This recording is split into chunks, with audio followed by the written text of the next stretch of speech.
ഈ plastic cover വെച്ച് ഒരു അടിപൊളി ക്രാഫ്റ്റ് വർക്ക് ചെയ്തെടുക്കാം. ആദ്യം നമ്മൾ പ്ലാസ്റ്റിക് കവറിന്റെ അടിവശം കട്ട് ചെയ്ത് കളയാണ്. അതൊന്ന് നിവർത്തി വെച്ചതിന് ശേഷം പ്ലാസ്റ്റിക് കവറിന്റെ എഴുത്തുള്ള ഈ ഒരു ഭാഗം നമ്മൾ കട്ട് ചെയ്ത് കളയാണ്. ഇനി നമുക്ക് പ്ലാസ്റ്റിക് കവറിൽ നിന്നും ഇതുപോലൊരു പീസാണ് കട്ട് ചെയ്തെടുക്കേണ്ടത്. നമുക്കിന്ന് പ്ലാസ്റ്റിക് കവർ വെച്ച് വളരെ സിമ്പിൾ ആയിട്ടുള്ള ഒരു ഫ്ലവർ ചെയ്തെടുക്കാം. ഇനി നമ്മൾ കട്ട് ചെയ്തെടുത്തിട്ടുള്ള ഈ ഒരു പീസ് ഇതുപോലെ മടക്കി കൊടുക്കണം. അതിനുശേഷം നമ്മൾ മടക്കി കൊടുത്തിട്ടുള്ള ഈ ഒരു ഭാഗം നമുക്ക് ഇതുപോലെ ചെയ്തെടുക്കണം. നമ്മളത് വിരൽ വെച്ച് ഇതുപോലെ പതുക്കെ ഒന്ന് വലിച്ചെടുക്കണം, കീറിപ്പോവാതെ ശ്രദ്ധിക്കണം. സിമ്പിളായി ചെയ്തെടുക്കാവുന്ന ഈ ഒരു ക്രാഫ്റ്റ് ഐഡിയ പറ്റുന്നവരൊക്കെ ഒന്ന് ഷെയർ ചെയ്ത് സപ്പോർട്ട് ചെയ്യണേ. ഇപ്പൊ നമ്മളത് മുഴുവനായും ഇതുപോലെ ചെയ്തെടുത്തു. പിന്നീട് നമ്മളിവിടെ റെഡ് കളർ പെയിന്റ് എടുത്തിട്ടുണ്ട്. ഇനി നമുക്ക് ഈ ഒരു ഭാഗത്ത് ഇതുപോലെ ഒന്ന് പെയിന്റ് ചെയ്ത് കൊടുക്കണം. പ്ലാസ്റ്റിക് കവറുകളൊക്കെ വെച്ച് നമ്മുടെ ചാനലിൽ ഒരുപാട് ക്രാഫ്റ്റ് വർക്കുകൾ ചെയ്തെടുത്തിട്ടുണ്ട്.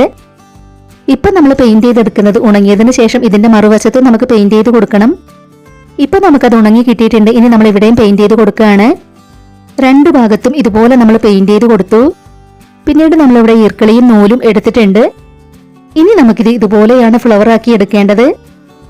ഈർക്കളി നമ്മൾ അതിനകത്തേക്ക് വെച്ചു കൊടുത്തതിന് ശേഷം ഇതുപോലെ റോൾ ചെയ്തെടുക്കണം. ഇതിന്റെ താഴെയുള്ള ഈ ഒരു ഭാഗം ഇതുപോലെ ചുരുക്കി ചുരുക്കി അതിലേക്ക് വെച്ചു കൊടുക്കണം. സിമ്പിളായി ചെയ്തെടുക്കാവുന്ന ഈ ഒരു ക്രാഫ്റ്റ് ഐഡിയ പറ്റുന്നവരൊക്കെ ഒന്ന് ട്രൈ ചെയ്ത് നോക്കണേ. ഇപ്പൊ നമ്മളത് മുഴുവനായും ഇതുപോലെ ചെയ്തെടുത്തു. ഇനി നമുക്ക് ഇവിടെ ആയിട്ട് നൂല് വെച്ചൊന്ന് കെട്ടിക്കൊടുക്കാം. നമ്മുടെ ഈ ഒരു ക്രാഫ്റ്റ് ഐഡിയ നിങ്ങൾക്ക് ഇഷ്ടമാവുകയാണെങ്കിൽ തീർച്ചയായിട്ടും ഒരു ലൈക്ക് തരണേ.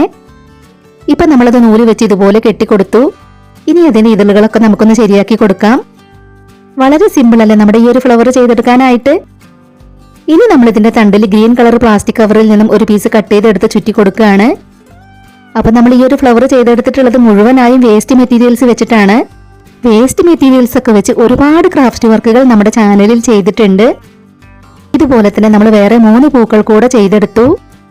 അപ്പൊ നമ്മൾ ചെയ്തെടുത്തിട്ടുള്ള ഈ പൂക്കൾ നിങ്ങൾക്ക് ഇഷ്ടമായിട്ടുണ്ടെങ്കിൽ നമ്മുടെ ചാനൽ ഒന്ന് സബ്സ്ക്രൈബ് ചെയ്ത് സപ്പോർട്ട് ചെയ്യണേ. ഇനി നമ്മൾ ഇതിലേക്കാണ് നമ്മൾ ചെയ്തെടുത്തിട്ടുള്ള പൂക്കൾ വെച്ചു കൊടുക്കുന്നത്. നമ്മുടെ ഈ ഒരു ക്രാഫ്റ്റ് വർക്കിനെ കുറിച്ചിട്ടുള്ള നിങ്ങളുടെ അഭിപ്രായങ്ങളെല്ലാം കമന്റ് ബോക്സിൽ പറയണം. ആദ്യമായിട്ട് നമ്മുടെ വീഡിയോ കാണുന്നവർ നമ്മുടെ ചാനലിലെ മറ്റ് ക്രാഫ്റ്റ് വീഡിയോസ് ഒക്കെ ഒന്ന് പോയി കണ്ടു നോക്കണേ. അപ്പോൾ ഈ ഒരു ക്രാഫ്റ്റ് വർക്ക് നിങ്ങൾക്ക് ഇഷ്ടമായിട്ടുണ്ടെങ്കിൽ ഒരു ലൈക്ക് തരിക. നമ്മുടെ ചാനൽ ഒന്ന് സബ്സ്ക്രൈബ് ചെയ്ത് സപ്പോർട്ട് ചെയ്യാൻ ആരും മറന്നു പോകരുതേ. ഉടൻ തന്നെ മറ്റൊരു വീഡിയോയുമായി വരാം. ബൈ.